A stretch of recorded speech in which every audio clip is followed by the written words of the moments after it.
punya cucu, insya Allah, ya, cucu saya punya cucu, insya Allah, ya, kita habis.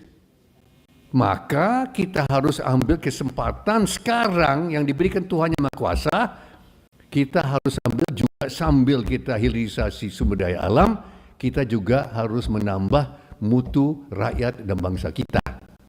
Maka saya kira Pak Ferry, kita sudah saksikan pemerintah sudah mulai program-program sekolah rakyat supaya anak-anak di desil nomor 1 yang paling miskin, yang tinggal di gubuk-gubuk, yang dengan penghasilan 500 dan 600 ribu rupiah, yang terbukti ada perempuan kecil namanya Naila yang jadi perhatian dari presiden sendiri. Ya, ini adalah aset negara, aset bangsa yang harus kita tambah mutunya, tambah ilmunya supaya mereka bisa bangsa yang berharga, bangsa yang bisa nambah ekonomi kita. Nah, tadi saya sangat-sangat perhatikan dan saya sudah tahu mengenai penghasilan dan penerimaan negara kita. Tadi Bapak, ya Pak Dani bilang 9-10% itu dari GDP kita. Terus terang saja 11-12 tahun yang lalu saya ditugaskan Pak Prabowo memimpin suatu tim dari partai kami untuk melihat bagaimana potensi negara kita, dan salah satu titik lemah kita dan juga berpotensi yang besar untuk kita adalah penerimaan negara kita. Parah. Sistem penerimaan negara kita, pajak, bea cukai dan semuanya sangat-sangat parah. Parah sekali. Tadi Bapak bilang 9-10%. Indonesia betul kita termasuk yang paling lemah dan paling rendah di dunia sistem perpajakan kita. Saya ketemu Pak Purbaya 2 minggu lalu, Pak Dani. Beliau membenarkan apa yang beliau katakan. Kan saya bilang waktu itu, sejak 2013 saya perhatikan dan saya sudah ketemu Bank Dunia 8 kali.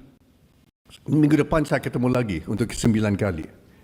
Dan data dari Bank Dunia sudah menunjukkan dari dulu sampai sekarang pajak, PNBP, royalti, cukai kita tetap tidak ada penambahan. Pada saat Kambodia, Pak Dani, tadi Pak Dani bilang kan Filipina. Saya menurut negara Kambodia. Kambodia lebih miskin dari kita, lebih miskin dari Filipina. 10 tahun lalu, penerimaan negara, yaitu termasuk pajak, cukai, PNBP, royalti, ya, dari emas, tembaga dan sebagainya, batu bara, juga biaya masuk dan sebagainya, Kambodia itu 9%. Indonesia 12%. Itu 11 tahun lalu, 10 tahun lalu. Sekarang, Pak Dani, Kambodia 18%. Indonesia di mana? Tetap 12%. Berarti apa? Berarti nggak ada kenaikan. Nah, itu bedanya apa, Ibu, Bapak-Bapak? 6% kelihatan kecil, tapi 6% dari suatu ekonomi, PDB-nya adalah 25.000 triliun. 6% itu 1.500 triliun. Defisit APBN kita 300 triliunan. Tidak sampai 400 triliun defisit.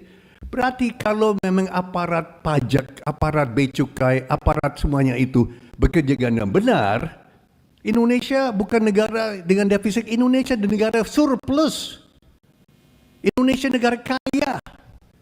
Kita bisa memberi bantuan luar negeri kepada negara-negara miskin lainnya. Indonesia superpower.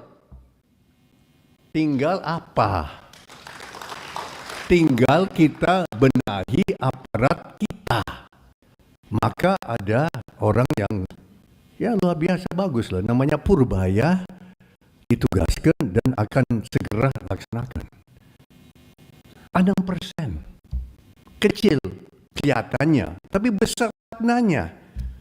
6% dari 25.000 triliun itu 1.500 triliun. Kita bisa dapat dan seharusnya dapat tiap tahun sekarang saat ini. Di situ Pak, kita dalam titik lemah kita bisa rubah jadi potensi. Dan ada satu lagi sebelum saya pergi ya. Ternyata Bank Dunia katakan ke saya bahwa di Indonesia ini yang betul-betul besar adalah namanya ekonomi abu-abu, ekonomi hitam. Berarti tidak tercatat dalam ekonomi kita. Ekonomi hitam, ekonomi abu-abu, black market dulu, pasar gelap dulu namanya. Ternyata Bank Dunia katakan saat ini itu kurang lebih 35% daripada ekonomi kita tidak tercatat. Nah, terus terang saja, saya juga ikut bertanggung jawab. Saya salah satu penyebab ekonomi gelap itu. Kenapa? Karena saya pakai seorang tukang rambut. Namanya Anton. Dari Garut. Ternyata Garut itu banyak tukang rambut, Pak. Anton ini datang besok kalau salah jam 9 ya, Anton datang mau gunting rambut saya, agak cukup. Dan selalu kalau dia ini, saat saya membayar, tahu saya bayar apa? Dengan uang tunai. Tidak dikwitansi, tidak dipungut 11%. Ya maaf, dia tidak minta, saya tidak kasih. Saya kasih cash. Dia senang, saya kasih tip lagi besar. Oke. Tapi bukan hanya saya saja. Pak Wakil Menteri Keuangan mantan Pak Anggito juga mengakui dia juga Wakil Menteri Keuangan bidang penerimaan negara, Pak. Dia mengakui ke saya, dia juga sama tukang rambut dari Garut juga datang. Dan tidak dipungut 11%. Dan terusnya dan seterusnya. Coba, ibu mampir di warung Tegal. Ya, apa ibu ditagih kwitansi, dikasih kwitansi? Ibu bayar 11%. Coba dipikir, kita semua di sini ikut bertanggung jawab. Kita semua di sini bersalah. Nah, pada saat itu harapan bangsa kita, bayangin pada saat nanti semuanya masuk ekonomi yang benar, yang tercatat, dan nanti ada program nanti digitalisasi. Semuanya nanti berupa BLT dibayar ke rakyat, ya, fakir miskin dan sebagainya, itu nanti akan dibayar dengan handphone.